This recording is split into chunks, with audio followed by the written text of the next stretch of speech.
One question I often get asked by venue owners is, should I be on WeddingWire or any other directory like The Knot or Here Comes the Guide? And the short answer I say is no. The longer answer is it depends on your venue. And I'll explain that in a second. The main thing I want to explain in this video is how these companies actually work. Because from your side, you're getting leads and trying to generate sales off of these directories. I personally look at a directory like WeddingWire like a large SEO company. Essentially, if I pull up my SEO platform here, I can see that they're ranking #1 for beach wedding venues near me. Church weddings venues near me, they rank #1. You can see a lot of these keywords that they're ranking for. And essentially, as they rank for keywords nationally, people are landing on their website first and then finding that to be a good platform for searching wedding venues. As an example, Barn Weddings Maryland right here, you can see they're ranking #1 for that keyword. So the more they rank for, the more they get people as they begin to shop for venues coming in first. So the question is, how do you compete with that? What I usually recommend and what I've seen a better return come from is running Google ads or running your own SEO campaigns and or having hiring an agency to do that for you.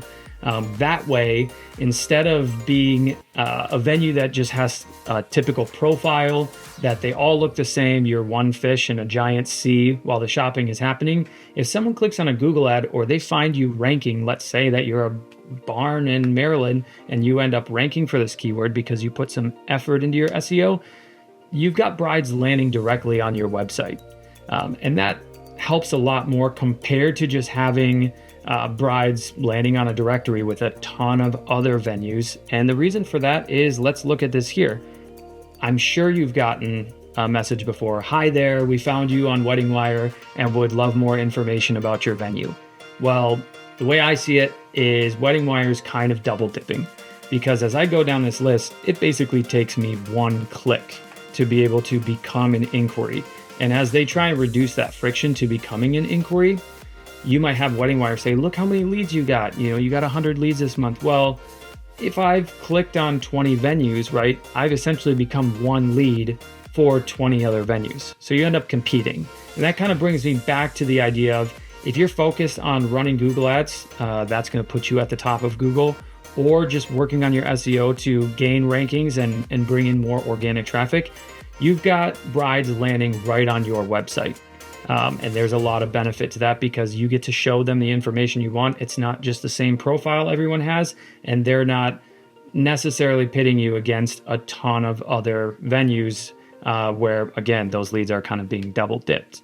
So let's look at where it might be worth it for you. I've got a pretty simple graphic here, but it explains a lot. Our entire strategy as an agency for our venues is connect, convert, close. What that essentially means is connect being how many website visitors are you getting a month? Of those website visitors, how many of them are becoming inquiries? And last, how many of those inquiries are actually scheduling a tour? So if we look here at a really basic example, let's say you got 100 visitors to your website. Of those 100, 20 of them actually left their information behind, filled out a contact form, etc. And then out of those 20, you got 5 tours out of that. Maybe you booked 2 or 3 events off of that. So if you're not looking at this data and keeping close track of it, you'll never know what kind of return on investment you're actually getting from WeddingWire. I would recommend once a year you go in and you look at all the inquiries you got from WeddingWire and you look at how much revenue is generated.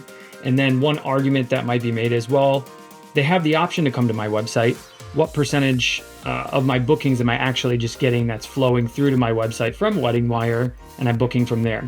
I want to show you a quick way of how you can track that as well. If you come here, it's gadevtools.google.com, or just search on Google Link Builder. It'll be the first option.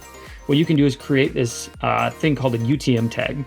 So I could put in, let's say I'm venue.com, right? And I want to say that the source of this is WeddingWire and it's a directory. It'll create a link for me that looks like this. Now that link is going to go back to the exact same page that's already there, But what Google Analytics can do is look at that UTM source and UTM medium, and it will actually pull that information and put it into your Google Analytics. So what's kind of cool is you can actually use that to say if they visited this page and they landed on a thank you page, let's say after they fill out a form, you redirect to a thank you page, then you know that that's how many inquiries you generated from that specific link, right? Or if you just build a page that is specifically for all of your WeddingWire or directory traffic, and you split that up based on directory, then you'll know if they visit this page, myvenue.com/WeddingWire, it'll be a landing page that gives all the information of my venue. But I could say if they visited my WeddingWire page and they visited a thank you page that they would have been directed to after filling out a form, I'll know that that's an inquiry. And then what you can do, in some web builders will let you do this, or there's definitely a way to do it using Gravity Forms or some form builder, is you can grab a list of all of the inquiries that came through your website that originally came from WeddingWire. Then once a year, you can go through WeddingWire, you can go through your website, look at your list and say, these are the names of all the people that came through directories. These are the people who booked, and this is the revenue that was generated from that. You can see I have that here in analytics for our own website. I'm really looking at what am I getting from paid search? How many sessions came from those clicks? I can look at event count, key events, meaning how many inquiries did I generate specifically from my paid ads. So you can create something like that. And then lastly, I would say, what should you be aiming for a return? I usually look for a 5x to 10x return. Whatever's happy, it's going to be different for each venue. But if for every dollar you're putting into WeddingWire, you should be expecting to get $5 back. Meaning if if you're spending $20,000 a year on a directory, you should be aiming for generating around $100,000 to $200,000 in revenue to really have a healthy return on investment.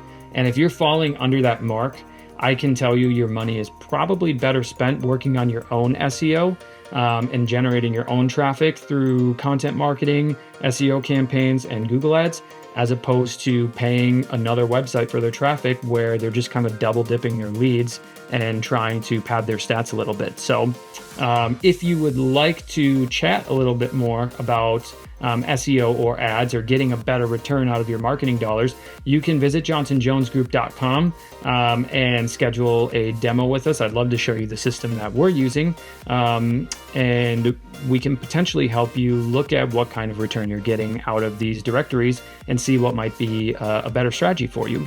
But best of luck. And again, do I think WeddingWire is worth it? Probably not. However, I do know that there are some venues that are generating a pretty good return off of it, and I would encourage them to keep on using it as long as it generates a return. Best of luck out there, and we will talk to you guys very soon.